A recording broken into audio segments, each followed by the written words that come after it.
Welcome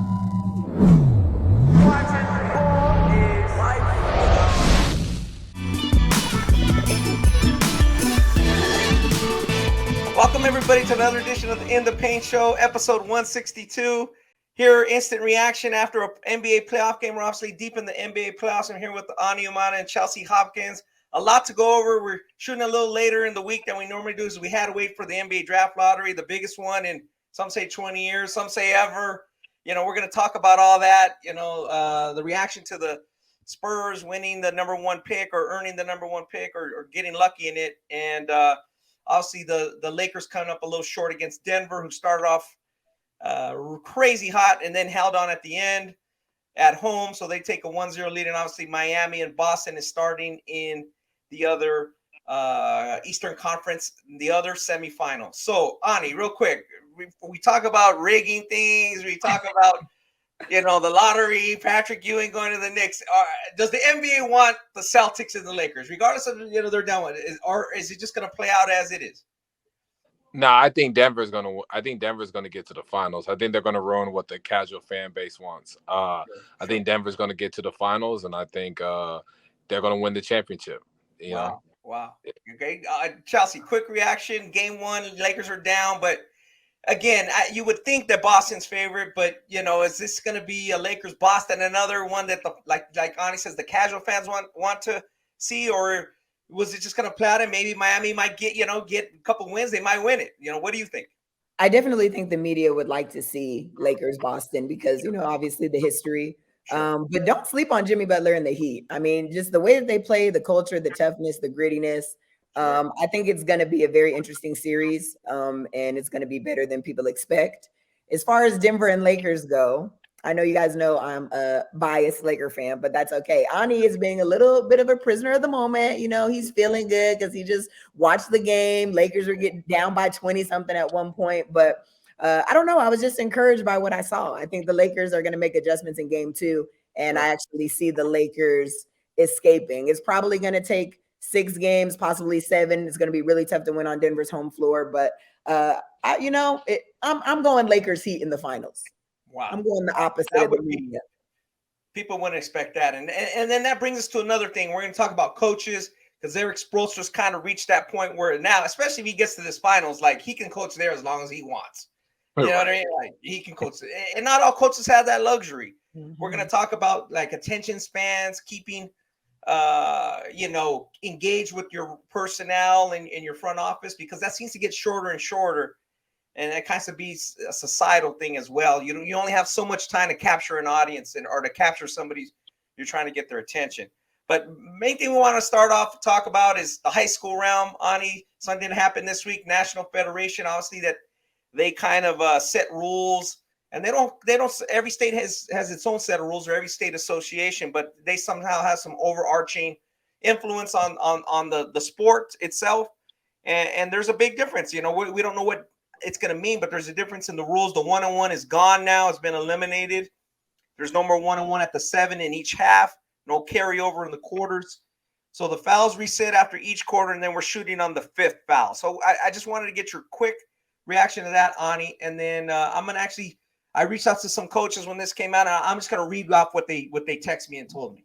But I wanted to get your reaction. Obviously, you go to a lot of high school games. Yeah, I think this is actually a good idea to go quarters, right? So I'm actually happy about it. It kind of translates what you see in the NBA. Obviously, It's high school, but I like that the 5-foul rule. I think now coaches got to be more strategic on how how they foul, because every time you're in the bonus, you fouls. Yeah, sure. So I like the idea. I think it should have been happening, but I'm glad that it's getting implemented now. Got you. And Chelsea, I know you coach AU. Every tournament probably has different rules. They got to keep the games going. It's a little different than at a 1-game setting. But what do you think about that in terms of strategy and coaching strategy and gameplay? I totally agree with Ani. I like the move. I like the change. Honestly, I'm waiting for the federation to keep it going. I hope that in the future we can maybe implement a shot clock in high school. I think that's the rule that we're missing the most, and the rule that I would like to see. But other than that, I'm fine with this. Hopefully, it'll be good for the kids, and keep the high school games going. Got you. I have mixed feelings. I just think, again, we follow 100 teams, a week. Right. Better teams, the better talent. A lot of weaker teams or the losing team, the team that's behind has gotten back in a lot of games because teams missed the front end of the 1-and-1. Mm-hmm. So now when the leading team has that pressure off, you foul them, they're going to get 2 regardless. So they're probably going to score at least 1 bucket. And then I see maybe the flow will be better in the second and fourth quarter, not as many fouls. But if a team is trailing, they're going to be fouling in 2 free throws. So the games could be longer. So we could see showcases where, let's say there were 7 games that we go to on a Saturday. They might have to cut it to 6 or from 8 to 7. We'll see how long the length is. I don't think referees like it, to be honest with you, because they want the game to keep going. 2 fouls and you get the second. I don't know. They said that there's more roughhouse plays on free throw, injury possibilities on free throw rebounds. I don't see how that is. I don't know where they got that from, but I like your guys' point about the strategy of following the higher levels of the game. I do think the lesser or weaker team is hurt a little bit. To be honest with you, the smarter, stronger team can dictate it. Oh, we don't need a foul, but we'll see how it plays out. But yeah, I wanted to just kind of read off what a couple of coaches said. These are just various sampling of coaches around the country. I just want to read what they said. It says, one coach says, I don't like it. 1-on-1 puts more pressure. I'm just reading. 1-on-1 puts more pressure on a player to make a free throw, and many times we count on a player missing. Taking away the 1-on-1 takes away the pressure on the player to make the free throw. I like to see the NBA add the 1-on-1 free throw. The 5 fouls per quarter, the shooting fouls afterward, I have mixed feelings about this. I believe if a team is an aggressive pressure defensive squad, they could be penalized by the new rule. I'm not sure if the games will go longer, but there will be a lot of stop clock times due to the free throw rule. So that's what one coach said. He had some good points. Here's another coach. We will miss, this is a coach in Texas. We will miss the traditional bonus and shooting 1-on-1. That was a great part of the high school game. No one wanted to miss the front end of a 1-on-1. It will change strategy a little bit. Teams can be very aggressive at the beginning of each quarter and then adjust based on the officiating. The game may flow a little better as the second and fourth quarter. I think that's kind of what my first initial reaction is. The game will flow better. But yeah, we do see some. I think as you're a coach, Ani, man, if you're on a momentum, you hit a couple threes. Yeah. You want to you put pressure on a team, and the crowd is behind you. You want to see if a guy can hit that 1-on-1, and now that's gone. You know what I mean? Right.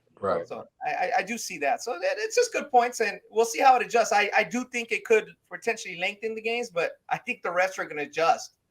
I think the refs are going to be like, hey, I don't want to, Yeah, like a 3-hour game. I mean, yeah, the rest don't want a 2.5-hour game, so they're going to dictate a lot. So we'll see how this changes the scope of officiating, and we'll follow it. Obviously, we have some scholastics coming up in Scholastic Events Live coming up in June on, and I already could tell you that the California event won't employ that, but not because they're not ready, because there's 8 games per court. They got to keep it moving. So it's going to be a 16-minute half, 1-and-1 at the 10.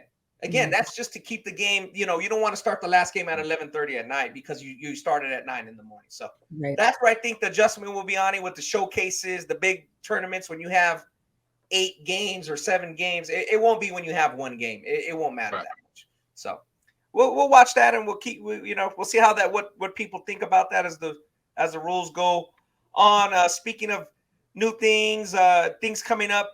The WNBA tips off on Friday, the 19th. Chelsea. We had our preview, so we appreciate everybody listening and watching and checking that one out.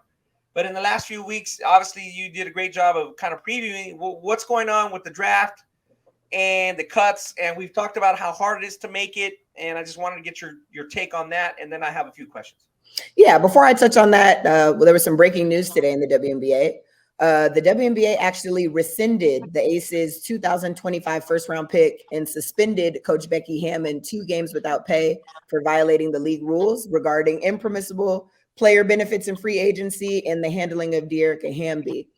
We talked previously on the pod about the Dearica Hamby situation. Sure. She signed an extension.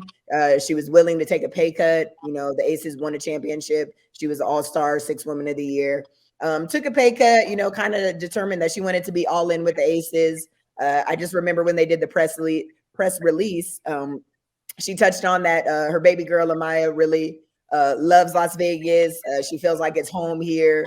She enjoys the culture of the team. And, it was an easy decision for her to stay. And then she turns up pregnant and the Aces basically traded her away. That's the short version of the story. The WNBA didn't release, too much information about what happened, but after that move was made by the Aces, Dearica Hamby, went to her Instagram, kind of let out about just her feelings, her thoughts. She thought that the Aces front office and management did not handle the situation accordingly. And basically the WNBA opened an investigation. So that was several months ago. Now we're basically seeing that the WNBA has finally responded.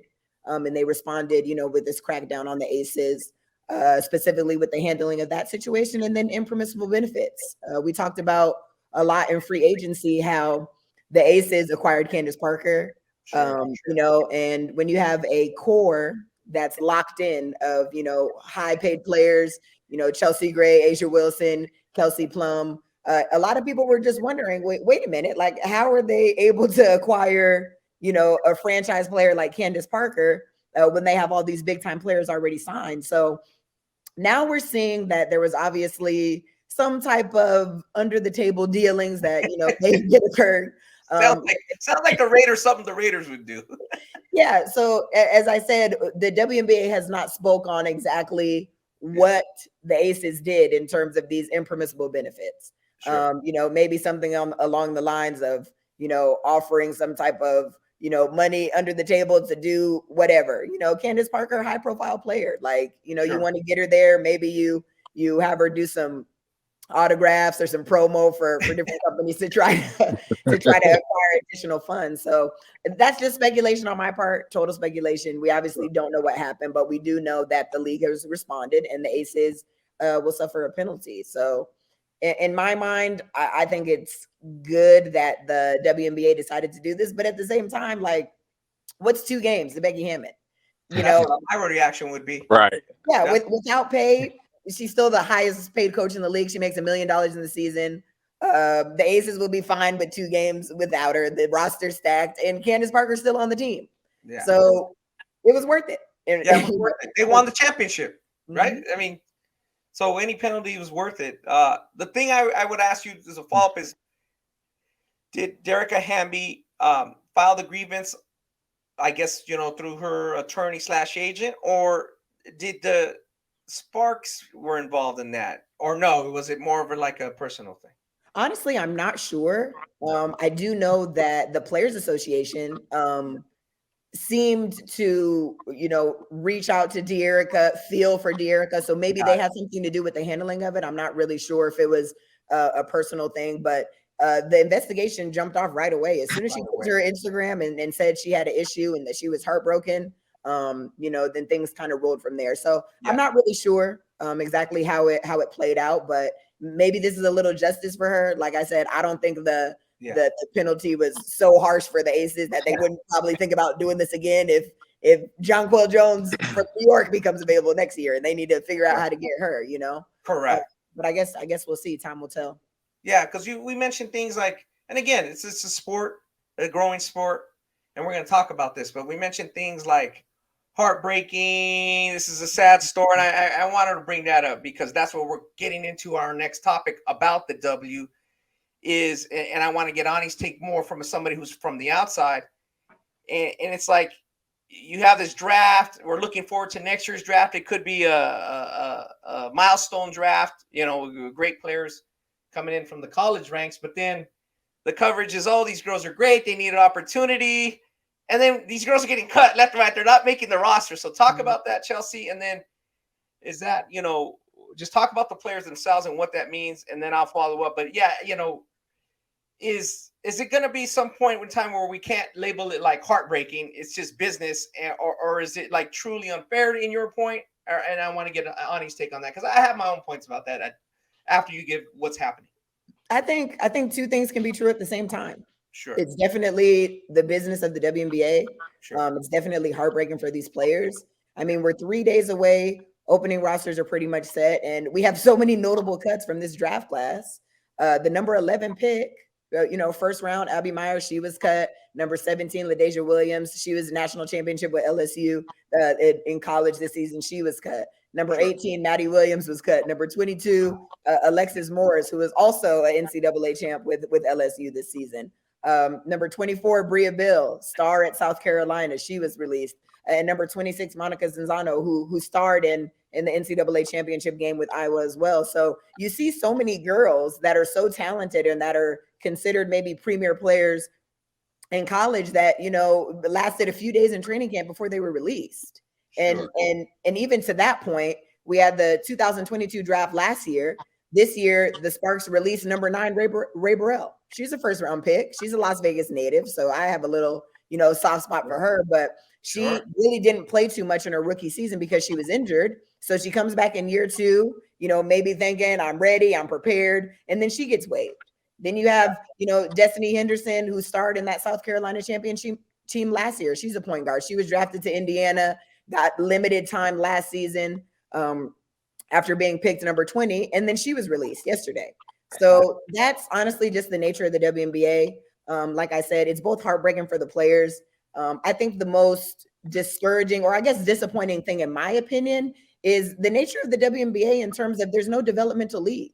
So you get drafted, you have a week, 2 weeks before you get shipped off to whatever team drafted you. And then a week after that, you jump right into camp. So there's very, very little preparation period, adjustment period before you're supposed to hit the ground running. And you have these preseason games, and if the teams don't really like what they see, or you don't show an inkling of potential, like they can use you, then they have to let you go because they're only carrying 12-man rosters, and some teams even 11. Gotcha. Ani, what, just as a fan and wanting to see the game grow, what's your take there? And is it just the game's going to be in the summer? The season's going to be in the summer, and that's just going to have to continue to be. The NCAA tournament finishes in April. The draft's a couple weeks later. Boom, they have a you got to be on it. You got to be ready to go. Which is a lot different than the NBA with summer league and you look at guys. Some of these first round picks that everybody knew that were more developmental picks. Right. No, it's kind of, it's just the business that the WNBA has to kind of go through. You hate to see like top 10, 11, 12 draft picks, like just getting cut. Right. Like I wish there was a developmental system so they can, put those women in, it's just kind of wild to see a top 10, 11 pick get cut. Not like get traded, but get cut. You have to shape your mindset. Like, it's an honor to get drafted, but you could be cut in like a couple weeks. It's the business, but I hope they can have some guaranteed contracts or do something with so you can protect draft players. There needs to be a balance. Gotcha. Well, I'll go to both your points. I think you guys make good points, and from my standpoint, because though you got to present the draft different. You can't present it like the NBA draft, like it's this big celebration. Right. That's what I saw in this last draft. I was watching it pretty closely with Chelsea, and it's like, wait a minute, they're kind of like celebrating like they're going to be like some of these girls are not going to make the team. Like you got to tell us a little bit about why this girl's going to make the team or why she's not. They kind of, I kept hearing Holly Rose say things like, "Is welcome to the league, welcome to the W." I'm like, yeah, that's the 20th pick. Like, no, maybe not. It's they're covering it like they're covering the NBA draft, and it's not the same. It's not, as Chelsea says, not even close to the same. So that's got to change a little bit. I think it could be a positive where you can be like, you know what? These girls are some bad MFers, and they're going to come in and make it. This is how she's going to make an impact. This right. It's too much a little bit. And Chelsea, you could correct me about it. It's too much fluff for me. Too much. Oh, I'm glad she's here. She overcame so much. And then they get cut a week, 2 weeks later. What are you talking about? Like, needs to be a little bit more edgier, a little bit more, dang, it's a real honor to make this league. And like, you're going to have to fight and scrap to make it. You know what I mean? Kind of thing. Absolutely. it's not a celebration like the NBA lottery draft pick. It's way different. So I see that. I hope they change it. I hope they continue to grow, like, and just adjust the strategy of the coverage. Now, Chelsea, could they do anything different from the PR standpoint? Like Ani said, I think from the general public standpoint, when you're cutting number 11, 12, 20, it don't look good, but what can you do? I mean, what can you do? You have all these fans that are calling for expansion, but the league is operating how it operates, and it's unfortunate. But we always talk about the comparison between the NBA and the WNBA, and how at year 25 of the NBA, they were still kind of figuring things out. Yeah, correct. So the WNBA is probably going to go through the same process. It's going to take a while for expansion. It's going to take a while for a developmental league. We're slowly seeing changes amongst the league, and unfortunately, it's not moving fast enough for the fans and the general public. But it's happening. I look at the Aces. We just talked about them in a negative light, but on a positive note, that they just built the first WNBA team only practice facility. So the Aces have an amazing practice facility that was just built in Las Vegas. It's solely for the Aces, which no other WNBA team has a facility strictly dedicated to their team. Sure. So, Mark Davis as an owner, he's investing in the league, maybe investing in some places that he shouldn't be investing since they're in trouble. But that's the Raider influence right there. Yeah, he's investing in the league. So I think that's a positive. And I think that you see subtle signs of growth, but it's just going to take a while. It may take 5 years to see another WNBA team. It may take 10 years for the WNBA to develop a women's G League. Yeah. I think it's just about growth, and it's not a quick process, and it's heartbreaking for the girls that want to play. And just from my personal experience, I always try to encourage girls to just get better overseas and prepare for your next opportunity, because that's really all you can hope for. I mean, I went undrafted, but I put my head down overseas, and I touched 4 WNBA teams just from kind of grinding it out. So there's ways to get back into the league. It's so hard to stick. I was never, personally able to stick for an entire season by myself, but it's not over. So that's what I try to tell these young girls: work on your game, the developmental period that you didn't have with the WNBA, get that overseas, get in the gym with your trainers, get better, and be ready for your next opportunity to hopefully make a roster.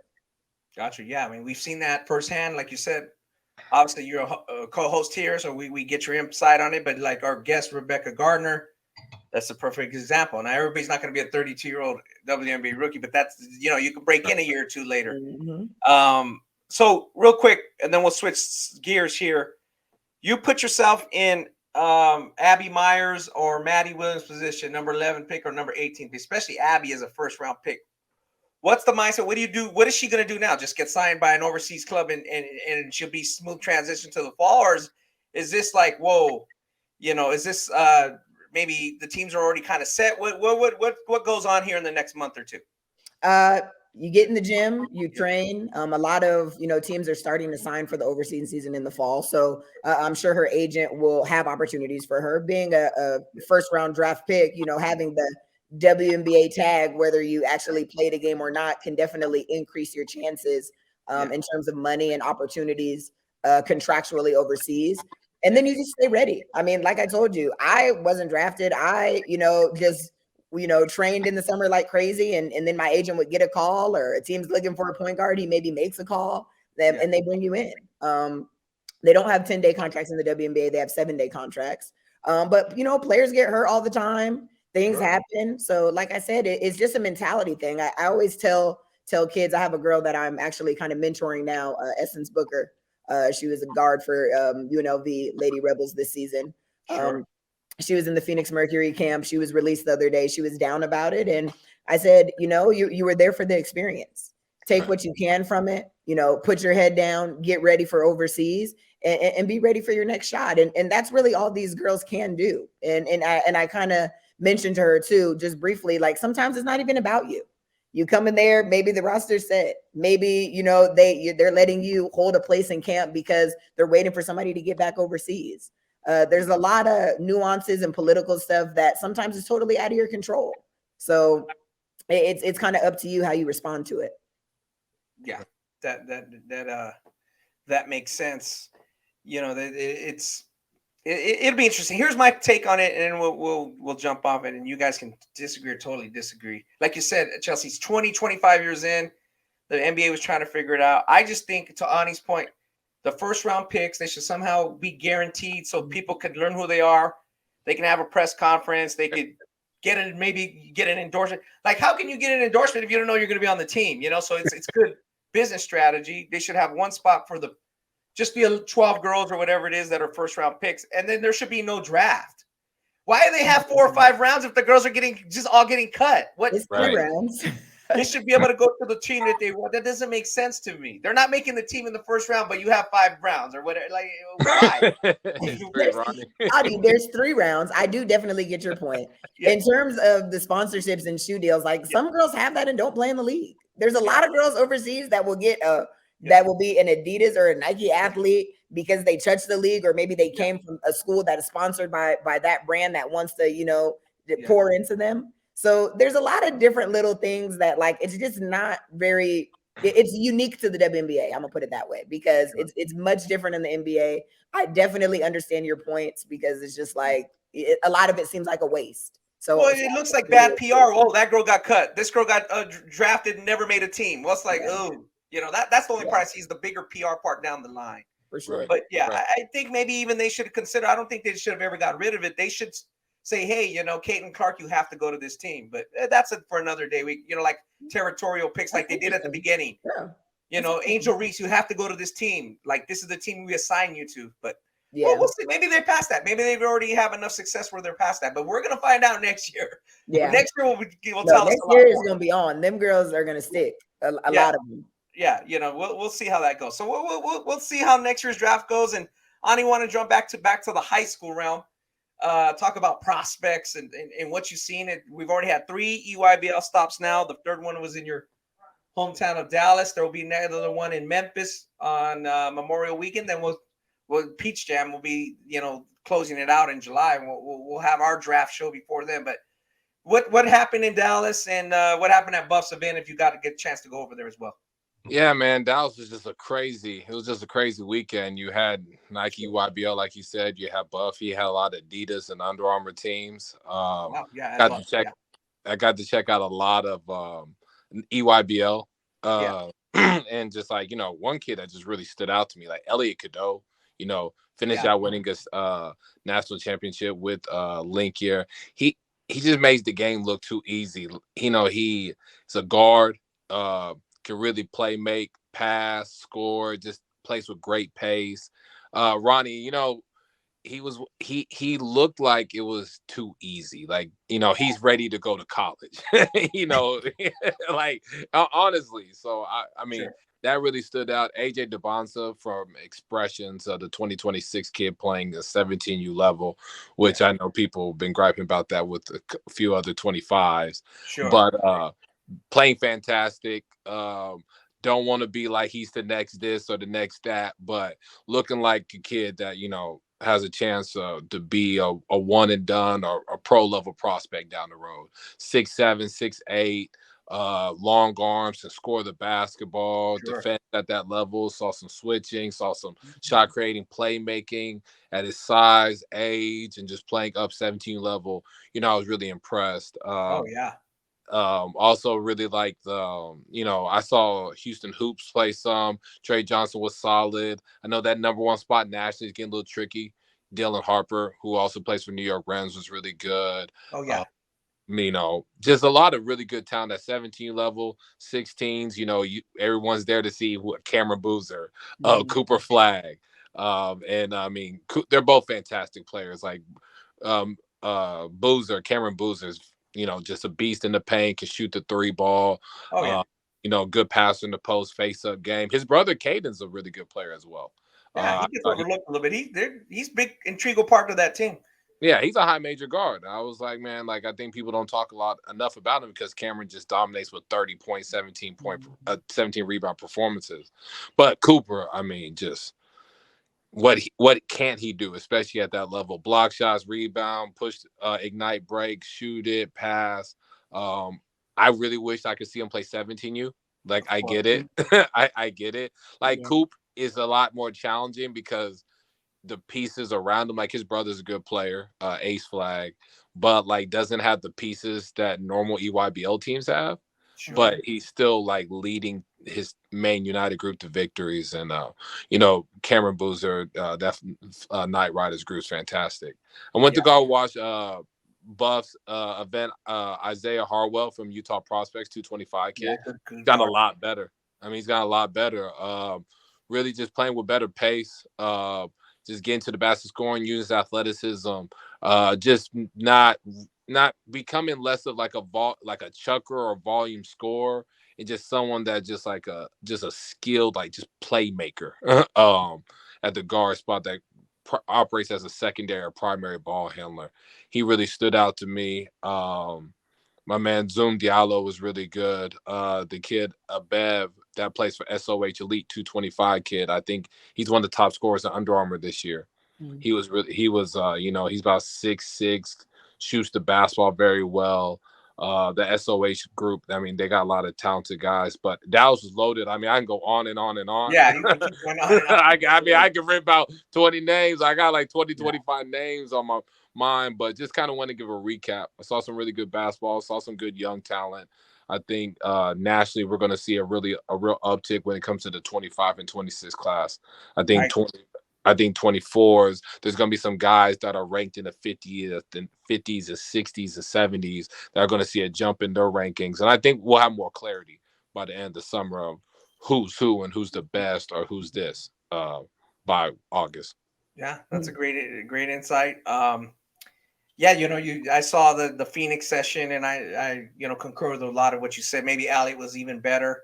Obviously, to be fully disclosure, Allie was thinking about, we're thinking about, hey, is Allie going to play in the Ballislife game because he might go to 223, right? And we were seriously considering talking to him, and he ended up playing in a few more sessions, and this past one. So maybe he stays in 224, like you said. He's kind of ready for college now. He's going to North Carolina. So that goes to AJ Dybantsa, who Expressions. Plays in the NEPSAC League, which is New England Preparatory. There's post grads that he's playing against, but he was an all conference, all New England choice as a freshman. So when you look at him, Ani, I'll put you on the spot. Put you. Do you see him in going to 225? Like, is he going to have to go to 220? Like, he's not going to wait for the 227 draft. Yeah, I do believe he is 16, so he could go to 25. I mean, academically things have to match up, but yeah, I mean the way he's going, like I don't see what 3 more years of high school basketball is going to do for him. Correct. I just don't. Obviously, we've seen stuff like this before. We never know what it looks like at the end, but if it's the way it's trending, he doesn't need 3 more years of high school basketball. Like, it makes no sense for him to do that. He'll get bored. Yeah, it's not going to help his development. I understand what you're saying. And he's playing 17s and one of the better 17 players in the country. So, speaking of that, let's, he goes to St. I forget the name of the school he goes to, but I wanted to say, because I want people to get the shout out so they can follow him if they don't know. Is it St. Sebastian's? Yeah, that's correct. So again, there's a lot of New England prep schools. Again, something we haven't talked about is Donovan Mitchell's school, Brewster, which has produced great players over the last 30, 40 years. And they've traditionally been a postgraduate. Donovan Mitchell was a postgraduate. They're going to start a 4-year team next year, and they're going to be part of the NIBC. So we may see a few more teams like that, that are established and they want to join that NIBC. Ani, what do you think about that? Obviously, they've been part of that New England Prep League for a long time. Good move for them. Yeah, I think good move for them. I'm happy they're going to do a 4-year like a high school institution, just kind of like Link. Link was more known as a post grad and then went to the 4-year. I think Brewster, there's a lot of talent up that way. I think they can really build something very strong. And I think it could add more, depth to the NIBC. Like, I just think NIBC sometimes a little top heavy, right? Yeah, they need a few more teams. Yeah, I mean, someone has to be last place, but I think adding Brewster in there, and I know I've heard that they got some, some guys, coming in. I think it can kind of add to just, to just, they can battle it out with the Montverdes and the Lynx and Sunrise, those guys. So I'm happy that they're going through a 4-year, going more the high school, not the post grad. Oh, I think they'll still have the post grad, right? They just won't. Yeah, they'll still have the post grad. And again, a lot of times they do have guys that are high school players that have played on with post grads, and they do fine. So it's good for a guy like AJ and other good young players. You get to play against stronger, older guys. So he's still doing very, very well. So speaking of that, Ani, as we speak about prospects, we'll switch gears here a little bit. Where does he, again, he has a long way to go, but where does he fall in some of the best prospects you've evaluated? Is he there yet, or is he, no, he's still just a freshman? Or is he just, you're looking at him like, man, this guy is one of the better guys I've evaluated? Where does he stand then? And we'll talk a little bit about that. At that age, he's one of the best guys I've seen. Yeah. At that age and time, that class, he's one of the best players I've seen. I agree. He's pretty damn good. Amani Bates was up there when he was playing. He was playing 15, but he was fantastic. This kid was better. I mean, this kid is better. He's better. He's just better. This is one of the best players I've seen, and as a freshman, as a rising sophomore, I've seen in a long time. Gotcha. I mean, it has to be top 3 in my opinion. Yeah, I would put him pretty high. Again, things change, like Chelsea says. I think we've kind of learned our lesson, the Monty Bates lesson, where nobody's talking about AJ like that right now. Yeah. I think they are toward the end. They're going to be toward the end of the summer. Like he's going to be one of the better players on the circuit that people come out. So, right. Ani, you were with me when we saw Wembanyama in Vegas. So let's run over, as before we get into this draft lottery, your top prospects you've evaluated. Why now? Why did they hit? Why did they slam dunks? Why did they miss? Whatever you got. What do you think? Man, it's always about the support system at the end of the day, and then kind of hit or miss. I think it's just real big on the support system, and if that kid is mentally, stable, even if he has some stuff with him, if his support system is strong and can keep that kid in line, he makes. If the support system shaky, most of the time you're going to see it by that kid's actions and continued actions, right? They don't really learn from their mistakes. Things all in support system. I mean, I think when you look at when you look back on even guys that make it in the NBA, right? And then you just see some of the red flags that were kind of there before, right? It always do kind of come back to that support system. So I think that's the big thing. If they have a strong support system, a kid that talented or can be a generational talent, they're generally going to have success. If they don't, then they're never going to reach their ceiling or even get close to it. Mm-hmm. Yeah. And Chelsea, what have you seen so far on the boys and girls side that where you're like, okay, I know this guy's a good player. Do you notice any intangible that sticks out to you right away that's like, hey, I don't know about this, or this is not a good situation? Just in general, does anything stick out to you, like as you're evaluating players, going to gyms, just talking to me and Ani, going to games? What do you see that's like maybe something you didn't know a few years ago, or maybe when you were playing?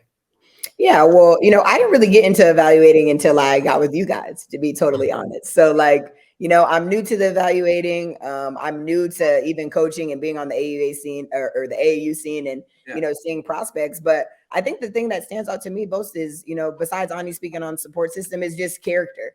I think when you have a high character kid, like one that wants to be really good, that wants to do the right things, that wants to work hard. Those are the kids that I find are the most successful, even if they're not necessarily the most talented. It boils down to support system as well, because I feel like your support system is kind of what develops the character, your parents, your upbringing, whatever. But that's what I've noticed the most. There's a lot of knucklehead kids out there. That's what I've discovered. Just, being a coach, kind of just being in the gyms and observing. So I think high character kids, kind of to Ani's point, are the ones that are going to be the most successful, because those are the ones that are willing to put in the work and kind of understand that, it's going to be difficult. So I feel like, that's a trait that you should have if you want to go far. And from a physical standpoint, Ronnie, I know kind of what you asking about. I mean, honestly, I just think versatility. I think that's just a big thing when you talk about guys that have it kind of translates to the next level that they go to. Even if that's a guard, that can, he can play both guard spots and can really shoot the basketball. If it's, if it's a wing that can guard multiple positions and shoot and also handle the ball. If it's a big that can stretch the floor out and shoot and, but also has an inside game. I just think versatility plays such a large part in like that next level, just being able to go in multiple spots. I mean, we see 6'7" centers in the league, right? We see guys like, KJ Adams, who plays for Kansas, like, he was the center at 6'6". I just think guys that can just be put in multiple spots and excel in multiple spots are the ones from a physical skill standpoint, make it. Got you. So without further ado, Ani, AJ Dybantsa, is he in your top 3 to 5 prospects you've seen? I know we saw Wemby. You've seen other guys. Give us your top 3 and why. In high school, dang. Yeah. Or coming in as prospects. Yeah, it could be. Wemby is the best prospect I've ever seen. You were there with me.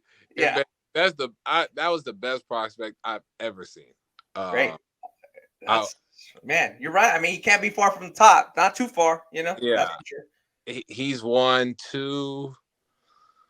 Man, I don't know. I feel like I know I don't know who 2 is, but I can't put AJ 2. Like, I know I've seen better, like, in person. No, Zion Williamson was 2. Yeah, Zion. Okay, Zion Williamson. Yeah, Zion Williams too. Like, I saw him at Adidas. They had their camp. They brought him to Houston, and just saw him, and he was just such a bowling ball. At first I thought he was overhyped, and then I saw him in person. I was like, this is insane.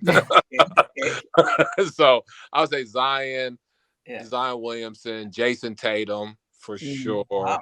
Yeah, he was with that. Well, then basically he should have went higher in the draft. You're saying?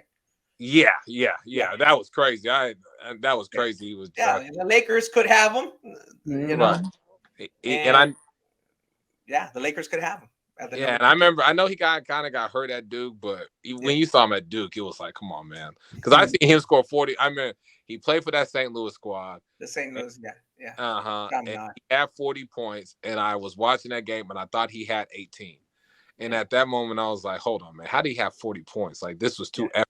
Like, so I would say Wemby, Zion, Tatum, and then AJ's up there, especially as a freshman doing what he's doing. Yeah. And then again, we've seen freshmen that he reminds me of Tim Thomas when he played for the New Jersey Players and for out of New Jersey, Patterson Catholic, and he was just a monster at that age. And he was more talented than Kobe. Most people thought he was more talented than Kobe until maybe his last year. We talked about that on the pod with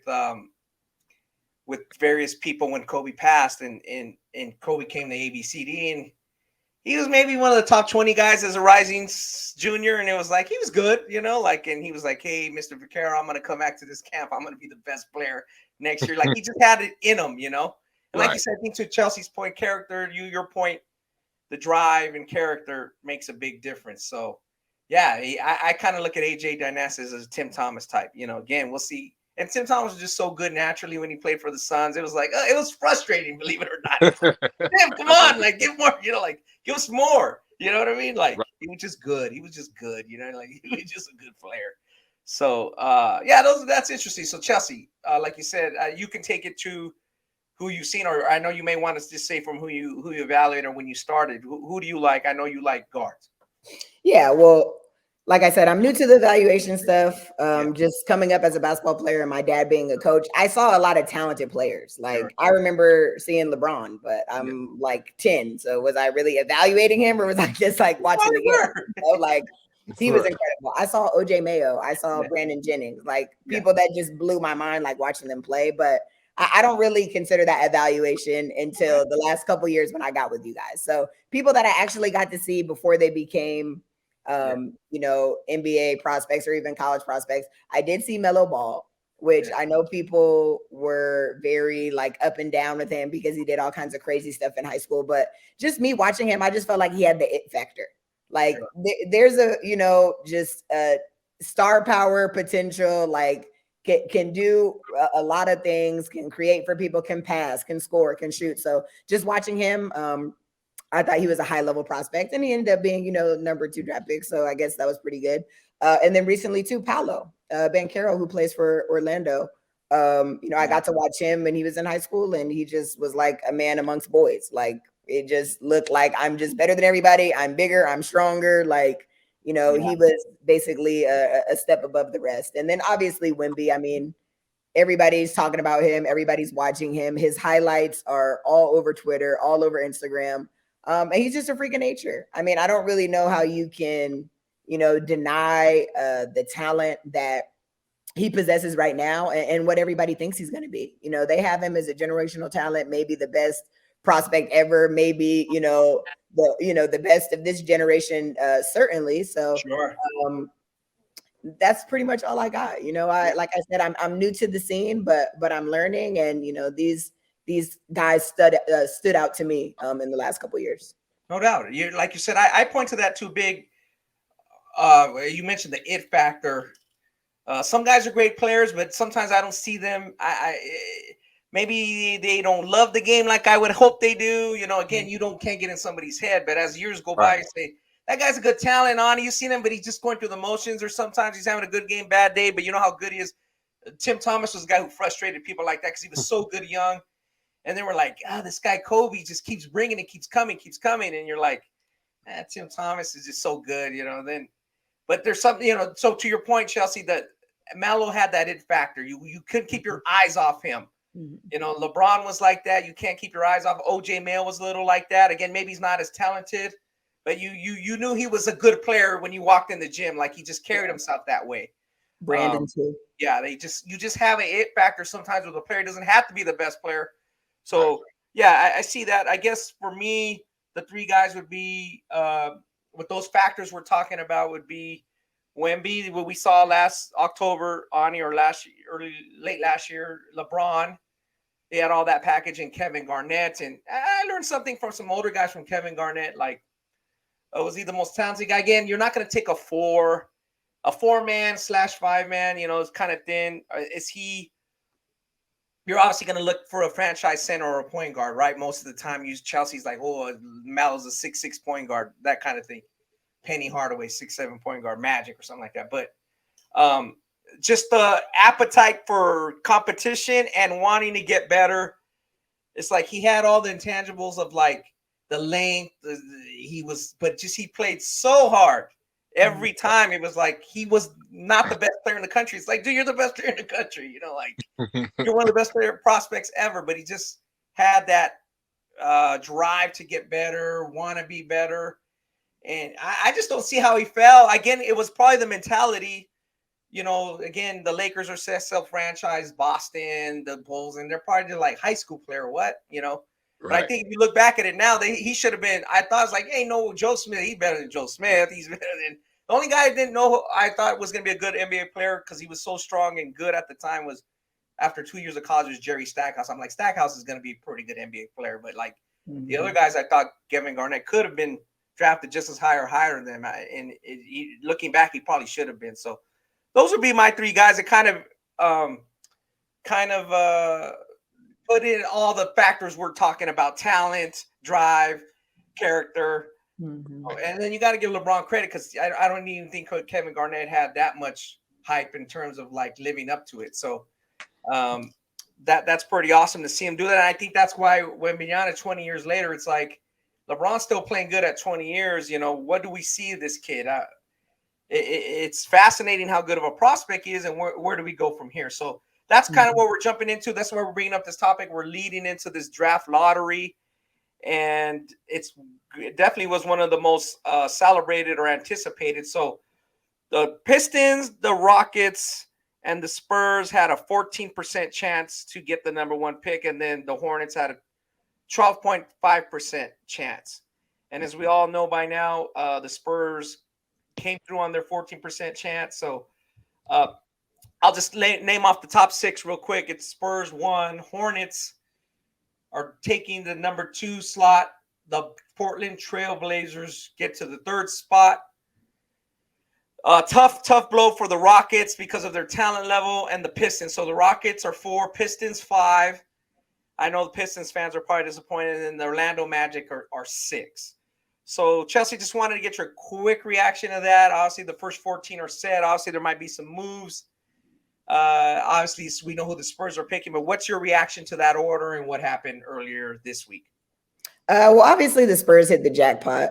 Yeah. Personally, I did not want to see the Spurs get the number 1 pick because everybody knows that Wemby is the number 1 pick. And I don't know. I'm just really not feeling the Spurs these days. You know, with all due respect to the great Greg Popovich, I think the organization needs to move on from him. You know, they have this slow style of play, and everybody wants to see the it and the wow factor with Wemby. So is Greg Popovich going to let, you know, Wemby shoot these one-legged runner threes, or is he going to try to post them up all game? I don't know. Like, who's to say the style of play? I mean, I'm sure they'll figure it out when you have a talent like that, but I would have liked to see him go somewhere else. But obviously, most anticipated, you know, draft lottery in a long time. And the Spurs, they were the big winners. I look at the Hornets at number 2, and they're probably going to go with Brandon Miller. I think Brandon Miller's a great prospect. I think that he would be nicely paired with Melo Ball. And I think that the Hornets, in my opinion, still don't really have an established like core, like long-term core. Like what are they doing? What direction? We already know, you know, Michael Jordan's not the greatest, you know, owner there ever was. And their front office hasn't done well drafting. They just haven't. So don't mess this up. They need to, if they want to have Melo there long-term, they need to pair him with somebody that can give them an opportunity to at least fight for the playoffs. So I think Brandon Miller would, you know, be a good look. I do agree with you about just kind of the Rockets and the Pistons kind of being maybe the biggest losers in this lottery, even though they still have the fourth and the 5th pick. We talk about the Rockets a lot. I really just don't know the direction of the team, and they're outside the top 3, which is everybody's prediction of Wemby, Brandon Miller, and maybe Scoot Henderson. So I don't really know. I feel like the rest of the lotteries may be a crapshoot. Like, I don't even really know who to say who's going 4th, and I don't really know what direction the Rockets want to go in. Correct. It might not even matter who goes 4th right now. Yeah, like the Rockets need everything. So who's the best available? Like, I'm not really sure. Sure. And then the Pistons too, like, you know, they were able to acquire Wiseman, which was nice, but I really, you know, don't really see what direction they're going in either, even though they have a lot of young talent. So it'll be interesting to see, but those are my key takeaways, just like first thoughts. I think the bottom half of the lottery was pretty much predictable, like kind of went in the order that it was supposed to. But you know, that's my thoughts on the top several picks. Got you. And Ani, go ahead and jump in there and your initial reactions to the lottery and where they landed. And like Chelsea says, after you don't want the 4th pick, really, you may have to move off of it if you want to get better faster. But you know, Brandon Miller's there at 2 or 3, and there's Scoot Henderson. And there's still some Scoot Henderson fans, but there's obviously a lot of more Brandon Miller fans coming along lately since the tournament. So go ahead and give your spill. Yeah, I mean, I thought, like, you know, I thought San Antonio getting the first pick is very interesting with Victor. Obviously, their first overall draft picks, when you talk Tim Duncan and David Robinson worked. Pop is going to hold Victor accountable, but I think Victor is going to have enough respect for Pop, knowing his, you know, his resume. That, but I would be very interested to see not necessarily how Pop uses Vic, but how Vic adjusts to Pop early on. But Pop got to let him play. I mean, that roster is horrible. I mean, they're god awful. So I mean, other than Jeremy Sohan, like, to me, and Keldon Johnson, solid, like, you know, it's gonna be Victor. You know, just a little side note, I won't be long. I just think getting a player like Victor, you know, I think San Antonio can contend in about 3 to 4 years. I'll be honest with you. They got a good front office. They do a good job. You got a quality, you got a really good coach, and you got someone you can build around. You know, obviously, like Chelsea said, you know, Brandon Miller with Charlotte would be great. You know, adding a wing that can score the basketball with LaMelo, someone that can just, you know, LaMelo can find and play all, do some ball screen action with him. That'd be nasty, like a LaMelo, Brandon Miller, you know, pick and roll, pick and pop scenario. Charlotte's thing is culture. Hopefully Brandon can, you know, the culture part is big for Charlotte as well. You know, that's, you know, they need to clean that up. 3, you know, Portland, people are like, well, you already got him and Simon. You just draft the best player. Maybe you trade. and get someone that can probably not even help right away, but maybe a bigger wing or something like that can kind of fit with Simon and Lillard. And Scoot can go somewhere where he's more wanted at 4. I mean, for Houston and Detroit, yeah, it wasn't good, but you got guys like the Thompson twins who defend. They're freak athletes. Amen's a really good ball handler. Shifty can defend probably 1 through 4 in the league. So can Azar.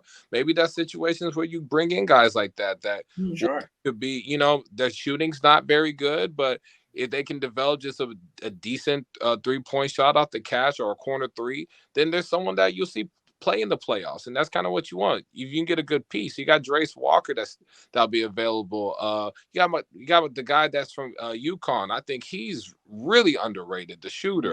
Hawkins, Jordan Hawkins. I mean, he's fantastic. I think he's going to be a really good pro. You got Taylor Hendricks. You're not going to take him 4 or 5, maybe. I may honestly like. Like Chelsea said, it could be open. Yeah, we're gonna find out. Like these picks 5, 6, 7, 8, they're not set in stone by any means. No, and I think you need to look at guys that are going to be solid pieces.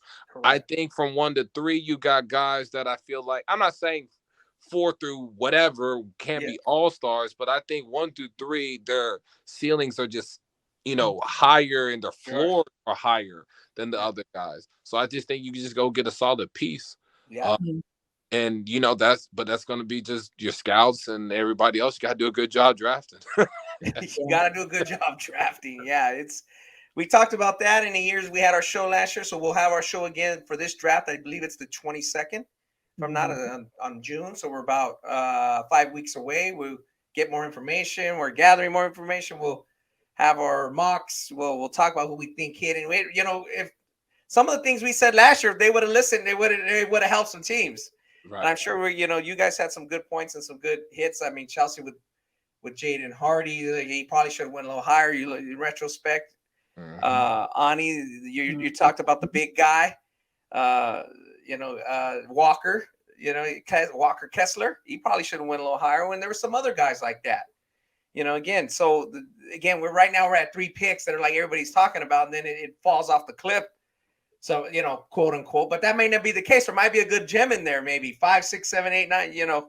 There's obviously some guys that are not going to hit and some guys are going to miss. So we'll see what like the Pacers at 7 do, Wizards.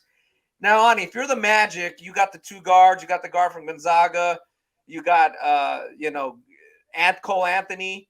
Do you try to trade up to get Miller, or you think the Hornets are just going to try to get with the best player they got? Like, what does the Magic do with those 2 picks? So the Magic are picking for the Bulls because it's not protected, so they're 6 and 11. Right, and I mean, it'd be hard for you, Charlotte, to not take Brandon. I mean, what Orlando package would have to be multiple future first-round picks or a veteran. Or a veteran. You may have to trade Bol. I mean, stuff like that. I mean, to get Brandon Miller. I mean, is Brandon Miller worth all that? I mean, even if he is a Charlotte, is he worth trading? I mean, that's a key that could be an all NBA first or second team guy. So down the line, you're trading a lot of future firsts and your current and a guy. And I mean, because the only thing that makes sense for Charlotte would be getting a wing or a forward. Yeah. It doesn't make sense bringing another guard. So you have to trade a Bol. You ain't trading Paolo. I mean, Cole Anthony doesn't, move the needle. Jalen Suggs doesn't move the needle. So wow, and those guys weren't drafted that long ago. That's how quickly things change. Like that's why I said that. So I think Chelsea's I can tell by reactions like, no, you're gonna have to keep Miller. Like, it's still a crapshoot. So we're gonna do our homework and talk about that, and we'll talk about the trades and things as they come. So that's pretty crazy for the Spurs, and obviously the Hornets probably like where they are if they didn't get Wembanyama.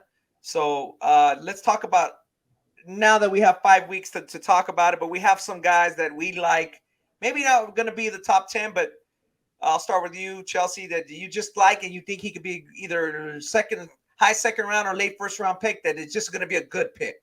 Yeah, I have a sleeper. I'm going to go with Kobe Buffkin out of Michigan. I had the opportunity to first see him in high school, actually, when he was at the Ball Dogs event in Las Vegas. Sure. He's going to Michigan along with Frankie Collins, who's a Vegas kid who went to Michigan but later transferred to Arizona State. Yeah. But I just watched him a lot this year. He's 19 years old. He's 6'4". I just really don't see a lot of holes in his game. He came alive really in the last 12 games of the Big Ten play. He was averaging 17 points, 52% shooting from the field and 42% from three. He can pass. He can play make. There's really a lot of things that, I don't see. There's not too much that he can't do. And the most intriguing thing about him is that he's 19. I think if he goes late first round, maybe goes to a team that doesn't need him to be a super impact player right away, and he has the opportunity to get under the wing of a vet, grow a little bit. I think he's a very, very formidable NBA prospect. Gotcha. Yeah, that'll be great. Ani, any guy that you like later, or, maybe end the lottery or later first round that you're like, hey, I think he's going to hit? Yeah, I think Jalen Hood-Schifino. I think he's going to be really good from Indiana, about 6'5" guard. Yeah. Shots got a lot better. He was defending. He got the spots. He scored. He showed some real promising playmaking. From the reports I got, he's like a crazy hard worker, great kid. He's going to be someone that's just going to be on someone's. I always look at like playoff roster. What does it look like? I think he's just someone that's going to be a starting guard in this league.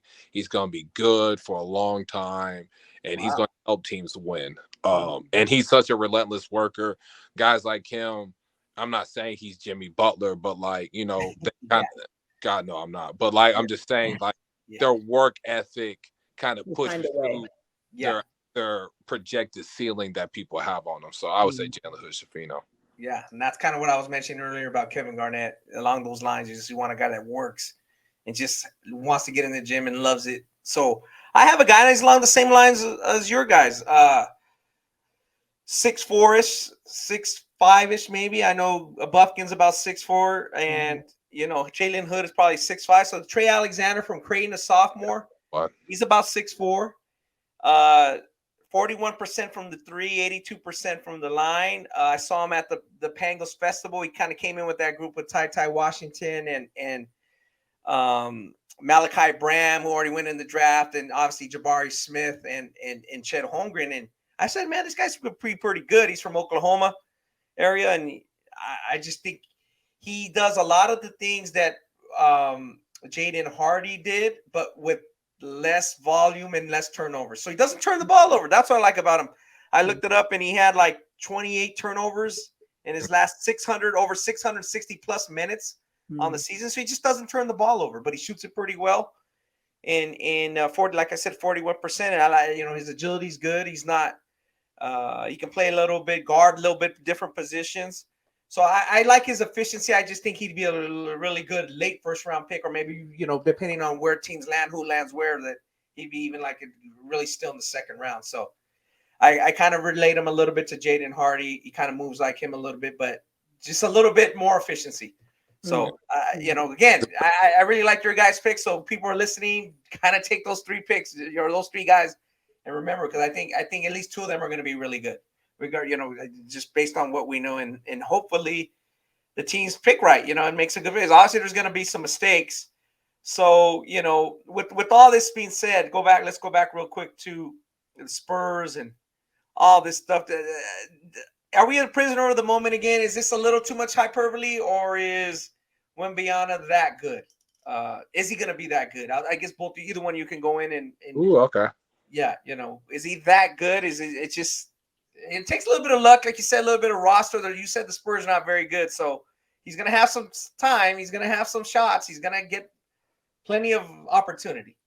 Yeah, I think he is that good. Right. And I'll kind of expand about it probably in another episode or so. But I think the first 9 years, so from 19 to 28, he's going to be really, really good.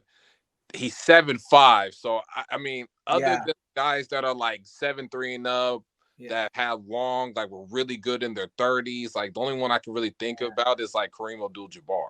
Correct. And can Victor? I mean, Victor obviously has generational talent, But like, I do wonder, like, where you hear about guys getting in their peak like at 29, 30 years old, Yeah. is that where Victor kind of starts seeing a little bit of a down? Okay. I think he's going to be really good the first 9, 8, 10 years of his career. But I think once he gets in his 30s and he's, at his size, I'm not going to say he won't, but I'll be interested to see how his body can handle, The rigors. 15, the rigors, and like from like 12 to 15 years. I'm interested to see, like, what does it look like in his 30s. Yeah. And Chelsea, what do you think along those lines, or something completely different? I'm honestly a little bit up in the air.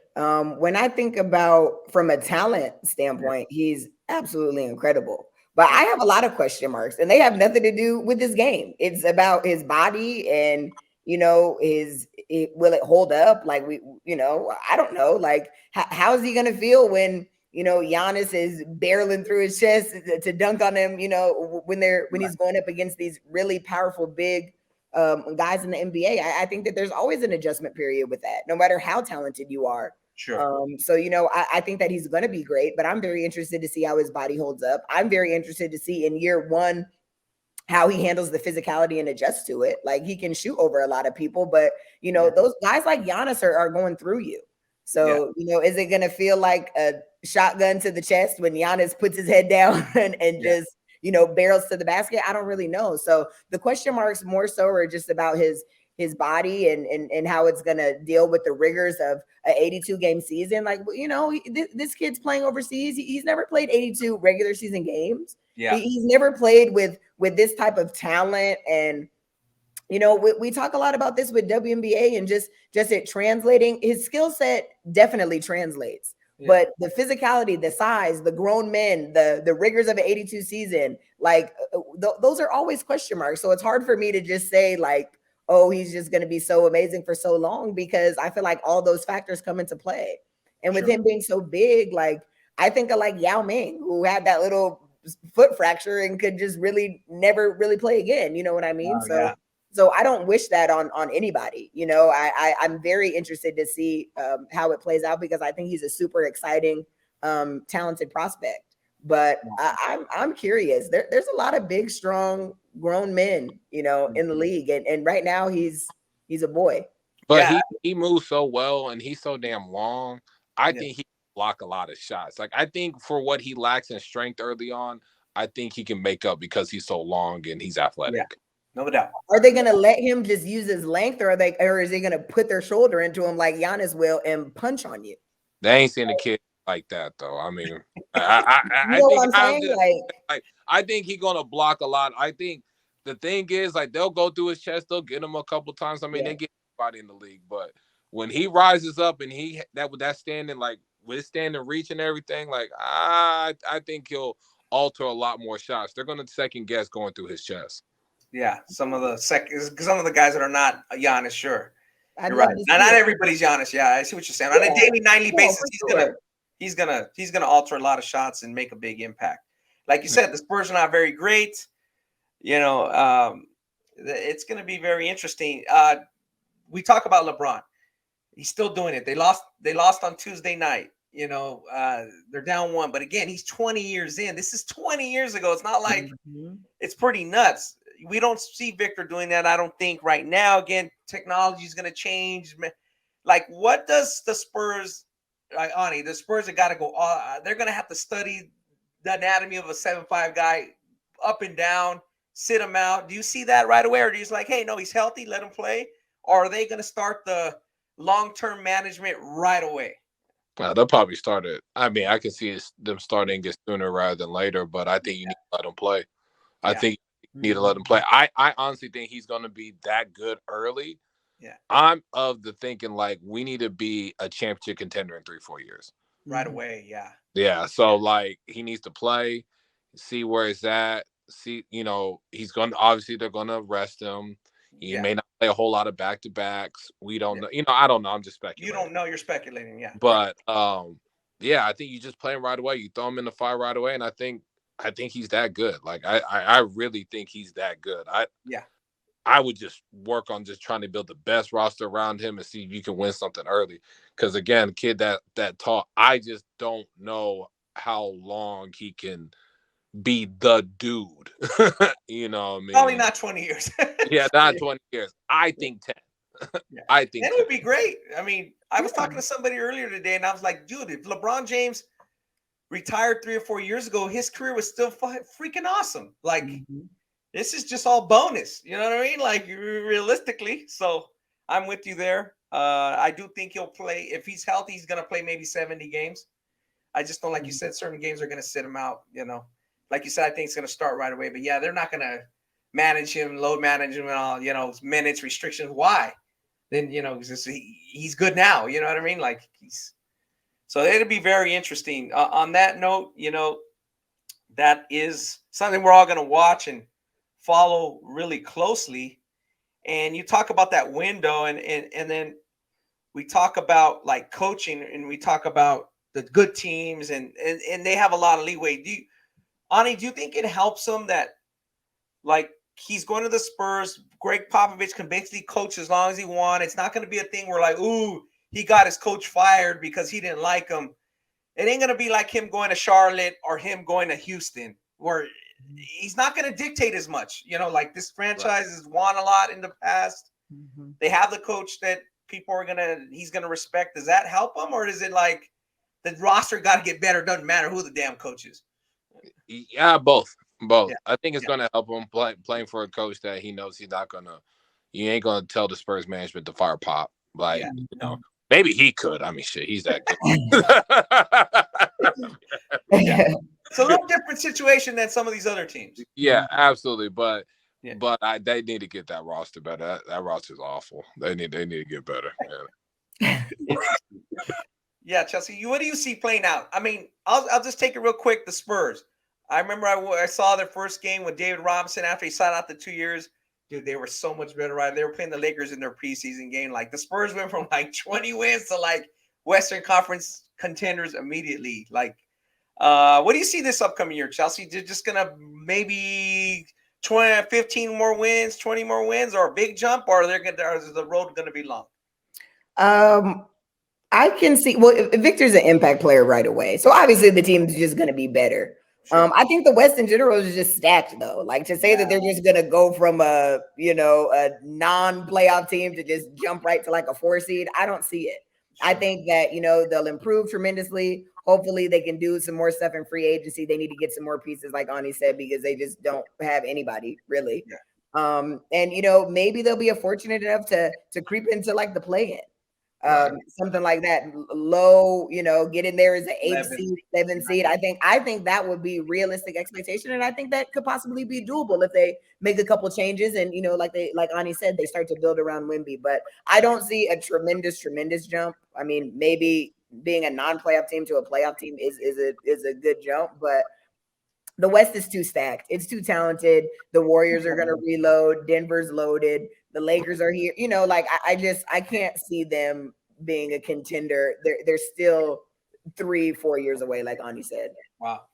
So fans are going to be following it. Fans don't have the 3-4 years that they did years ago, where it's like they're going to be like impatient, I think, even a little bit, to be honest with you. It's just because there's so much hype around that. So now as we speak about that hype, let's hit real quick, this greatest prospect of all time. Real quick, I wanted to get more of a fun thing.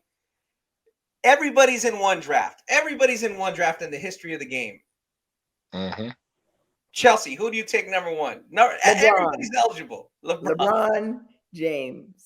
I'm taking him because we can see into the future, and he's good for 20 seasons, and he's still the man. So I'm taking LeBron.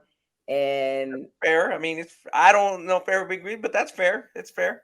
I'm taking LeBron. Ani. I'm taking LeBron. Wow. Because why?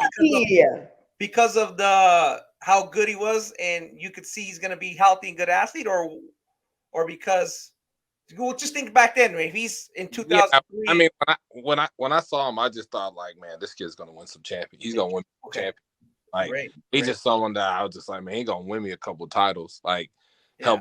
It's going, like, even that Cleveland team, even though that first year they weren't very good, that second year, I mean, they like the second round of the playoffs. It's like just immediate. I would say LeBron, Michael, MJ. If I just how would you know? How would you know he was going to be that good? I mean, he was really good in North Carolina. Shit. He was just, you're looking into the future.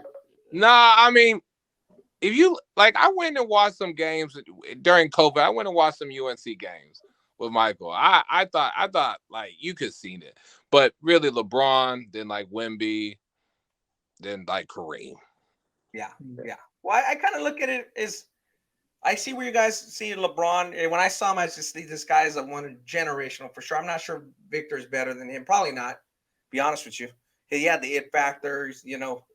Wemby's kind of more dependent on his team a little bit. LeBron's more of an impact. I just think when Shaq came in, like Orlando got way better right away. And he was like, I think even the NBA player of the week, his first week and maybe the first month. So when I look at the big men, I'm like, I know what I'm getting out of those big men. I can't really say I knew LeBron was going to play 20 years. Like you said, you knew he'd probably be an NBA MVP. He'd make an impact, but I think he's exceeded expectations. I mean, he's still playing at a pretty high level 20 years later. So, it's be hard to pass those big men up because they're so tantalizing. Oh, look at how big they are, how strong they are, how good they are. So I'm looking like like you said, Kareem and Shaq, just the impact. But like as an all-around player, LeBron would be up there, for sure. I'm not sure I go with the Wembanyama just because we haven't seen a 7'5" guy, like you said, on the last 15 years be injury-free. Just though his body, I think I'd pick somebody else first. If I had ever a chance to pick anybody ever in the NBA, probably one of those three centers, then LeBron coming in right there because what you see is like, it's guaranteed. You're not going to miss with Kareem. You're not going to miss with Shaq. You're just not going to miss. And it's like, you might with Jordan. Did anybody know he's going to be that good coming out of college? You knew. I didn't damn, that guy. I mean, I thought he was going to be pretty good. Like I went back and watched it. I was like, man, this dude was, athletic as hell. I think he'd be the GOAT. No. Yeah. Okay. Yeah. But like, no, I don't think so either. But I thought he was going to be really good. Yeah. And that's crazy because I think now I look back when we talk about the big guy and we talk about Wembanyama, all this came about because the Houston Rockets. Again, the NBA is in a much more healthy spot than it is then. Some of the teams weren't making good money. They had to trade away to the richer teams. The Celtics and Lakers had natural advantages because they were actually making money. They were in big markets. So it's different. So Houston was god-awful, kind of like they are now, but even worse. Mm-hmm. And they traded, and so was Cleveland, and the Cleveland owner was losing money, and he traded away all these number one picks. So they started a rule that you can't trade back-to-back number one picks. So then Houston got Sampson, who's one of the best players ever in terms of his prospect. He's coming in. He's one of the best prospects ever. Then they got Olajuwon. So I can't really knock the Rockets because they got to the finals right away. Right. So the Bulls needed some time, so I can't really knock the Olajuwon pick. I probably wouldn't pick Bowie just because of the injuries. Like you said, I could see Jordan going. I think Portland made a mistake. They didn't look into the injuries enough, or maybe, again, medicine was different 40 years ago, 35 years ago. So I can see that. But like you said, I don't see the best player of all time. No. Yeah. So it's very interesting. And to Chelsea's point, she's been saying this many, many, many times, you got to give LeBron that credit. He's never been in any trouble. Yes. I'll be honest with you guys. I'll be honest with both of you guys. I like LeBron a little bit more now than even a year ago. He's finally getting, play inside, dude. Be smart. Yeah. Use your body. Punish these little guards that are trying to guard you. Quit shooting these dumb threes. Quit trying to dribble. This is what it's working. It's working.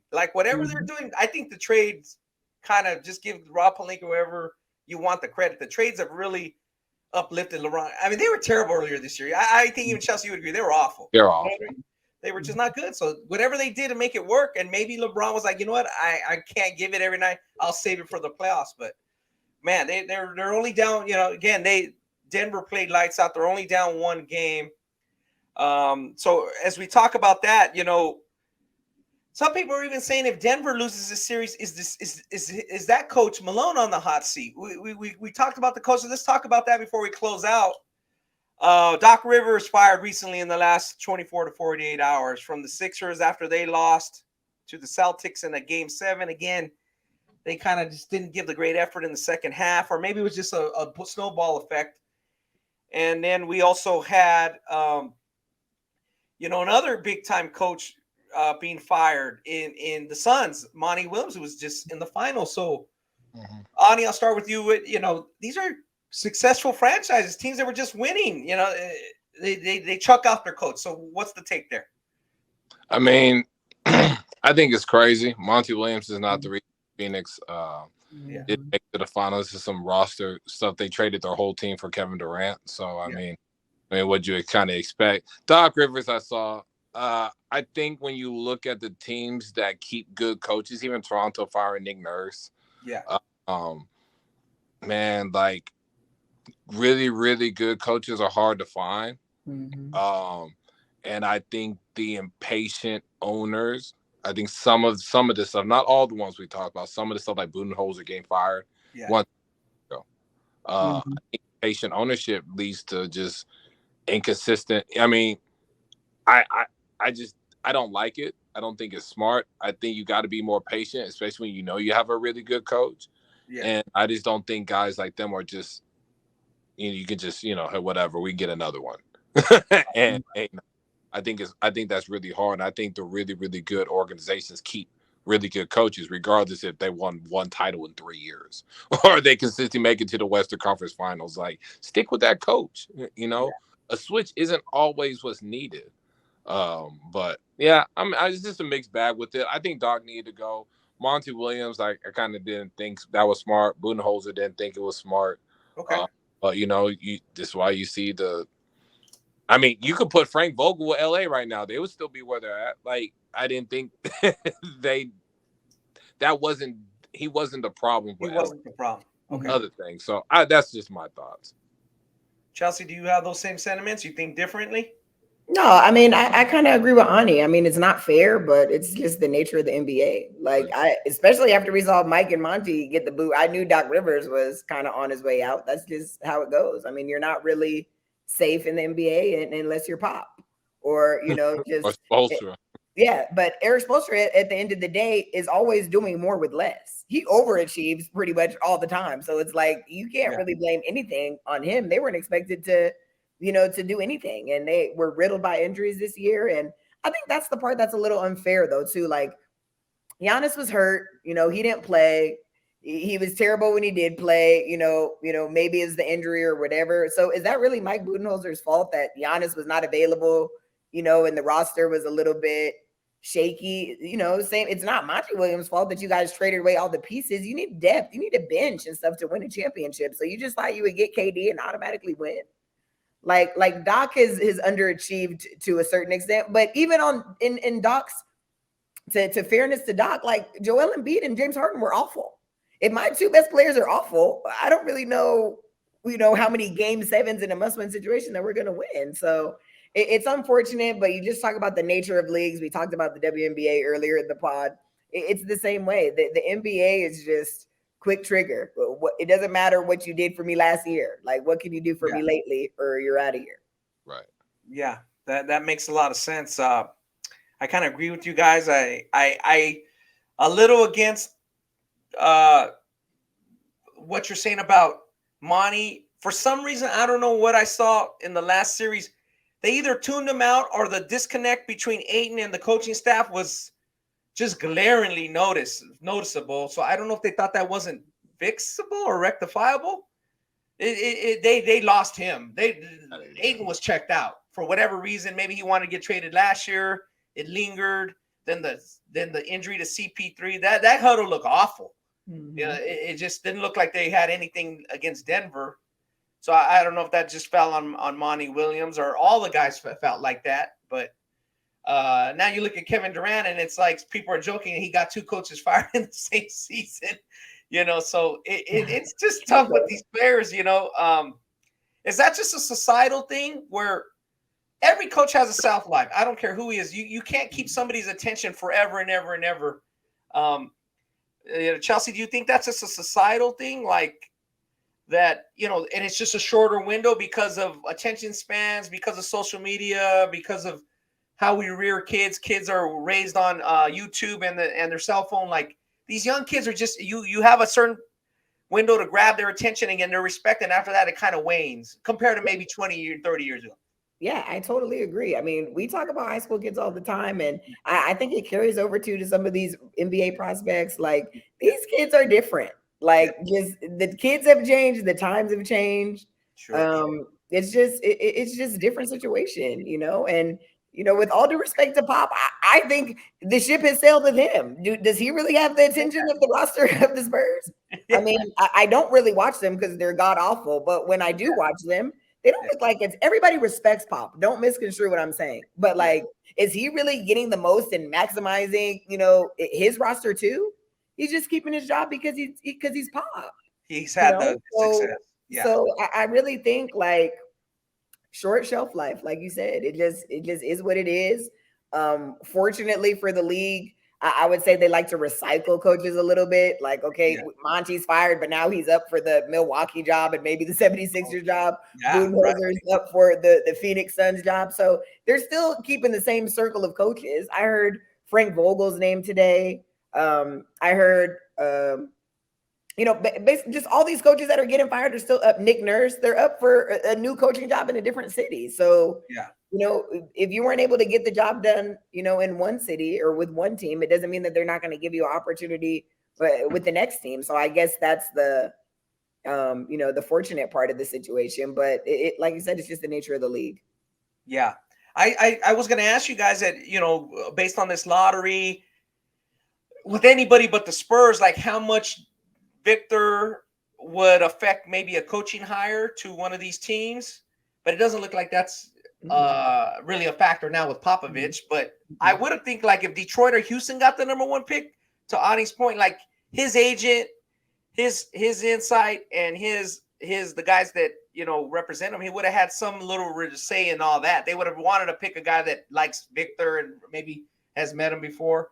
It's not a factor now with Pop, but I kind of look at a guy like Kevin Ollie. Like, if he goes to the Pistons, maybe at that pick they take the overtime guy, Ani. They take one of the Thompson twins, and that might be a good fit. You know, like, he seems to be good with rapport with young guys. Is there any other coach out there as we close out that you guys like to see at a certain spot? Ani, I'll start with you. Yeah, I would like to see Monty with Milwaukee. I think he'll do a really good job with Giannis. I think he'll do a good job. I think those guys would really. It's a veteran group, and I think they'll do a really good job with Monty. I think that's a really good fit. Be interested to see what Nick Nurse kind of gets. Nick Nurse did a pretty good job this past year. You know, it was okay, but like, I think he's a really good coach. I think with the right pieces around him, the right situation, he could be really good. You got some pieces he can really, really work with, and some leads, you know, a long leash. I think he can do a lot of good things. So yeah, I would definitely Monty to Milwaukee. Okay. And Chelsea, you have any coaches out there that you like, or any move you like to see a team make, or it's the talent, it's the roster? Hey, if you're talented, you have a chance. You know, what do you think? I would like to see Mark Jackson with any team. Like, his name is come back up now, especially I think for the Milwaukee Bucks job. I know he's had his leave of absence from coaching. But I don't know. Maybe it's the emotional side of me, but I still give him credit for some of the things he was able to build with Golden State. And I think he deserves another opportunity. Like, he's served enough time on the outside looking in, had to switch over to color commentary and stuff like that. And I just feel like he needs another shot. So I would love to see the Milwaukee Bucks take a serious look at him. They say that they are, but how do you really know? You know what I mean? Sure. There's a lot of good coaches out there that don't have a job. Absolutely. And just another part of me too, just some of these black coaches that sometimes have to wait in line after they lose an opportunity. Monty Williams, you know, I want to see them get picked up quickly. I want to see it happen. You know, sometimes it's a shift that you see with certain coaches that have to get back in line. So I think Monty Williams is great. I hope he gets another opportunity very quickly and doesn't have to hop on as assistant or wait 2 to 3, 4 years before he gets another chance. So to me, it's not really about the players so much. I think a lot of these coaches that we've mentioned today do a fantastic job. Sure. And, it's not the players are basically the reason they got fired because when they underperformed, they got them out of there. But, the list can go on and on of the coaches that can be successful. But I'm keeping my eye on Mark Jackson, and I'd like to see where Manji ends up as well. Awesome. Yeah, hopefully I think they'll bounce back, especially Monty. He'll bounce back pretty fast, and we'll see what happens with Mark Jackson. I would like to see Kevin Ollie and Pistons, maybe something different, something new, especially if they're considering taking the Thompson twin at one of their picks, which would be, number 5. Again, them and the Rockets have a lot of work to do. So, Chelsea, how much, real quick before we close out, how much work do the Lakers have to do? And they're down 1-0. Yeah, I know you kind of like their chances. They seem to make some adjustments down the stretch. The Denver's big and talented. What happens there? And do they have a chance to basically win what would be 4 out of 6? Yeah, I mean, they say the series starts when you win on the road. I think, they got what everybody expected today. To Denver to come out on point, to take their best punch, and they were down really bad, and they cut the game to a 1 possession with like 2 minutes to go. Sure. So yeah, if I was them, I would not be necessarily discouraged by what happened today. Maybe a little discouraged about how flat they came out. Like they came out like they were feeling it out, not like they were trying to be the team that hit first. Sure. But if they're able to get game 2, then we're not even having this conversation anymore. Like they did the job, they got the split on the road, and that's pretty much all they need, as long as they can continue to protect home court, which I believe they're undefeated at home. So if they get this game 2, then they're on their way. But I'm super excited to see how Boston-Miami looks. I know Boston's the favorite, and honestly, they probably will win. But I think Miami's a sleeper, man. Wow. People gotta watch out for Jimmy Butler. He's one of the most dangerous players in the league, and not from just a talent standpoint. The way he's able to rally his team and say, "Follow me," like he does that better than they're just as good as anybody. Sure. Ani, what do you think? You think Denver has their number and just a little too talented, or along Chelsea? If they split, then they're right there. Yeah, they split. They're right there. I really think Denver in 6. I think Jamal Murray, Jokic, Porter. I think Aaron Gordon, kind of stuff they were doing with him. They need to make him more of a screener. They kind of have the dunker spot. If they play the way they played in the end and put in Aaron Gordon like in the dunker spot and leaving AD right there to just block shots, LA got game 2. LA may get the series, but I think Denver adjusts. I think they get in 6. I think they're the best team out of the 4 teams, in my opinion. But I think LA is going to make it real tough on them. And if I'm Denver, I'm really got to make some serious adjustments. I got to see how I'm going to utilize Aaron Gordon. I think LA did a good job putting Rui Hachimura on Jokic, and then or someone that protects the rim. Same thing that LA kind of did just against Golden State, is like welcome everybody to the rim and let AD. If Denver can get AD out of the paint on defense, then I think Denver gets this at 6. If not, then LA may make this a 7-game series and win it. So that'd be interesting. As like you said, they'd have to win the 7th game on the road. So we'll be following that. We'll be checking that out. So again, we appreciate everybody tuning in to episode 162. Thanks to the other podcasts, New Win Roast, The Retro Room, 4 Seasons, Street Ball. We're gonna come back next week most likely, and then we'll probably take a week off upcoming, but we're gonna obviously take a week or 2 off for prep for the draft, and then we'll have our draft show on the few hours before the NBA draft kicks off. It's gonna happen fast, but yeah, this has been a fast. We just keep rolling along. So anything else, Chelsea and Ani? Anything else you guys got cooking? Anything else you guys can think of? Nope. Yeah, we're good. So until next time, guys, we appreciate you tuning in, and we'll talk to you then. Bye.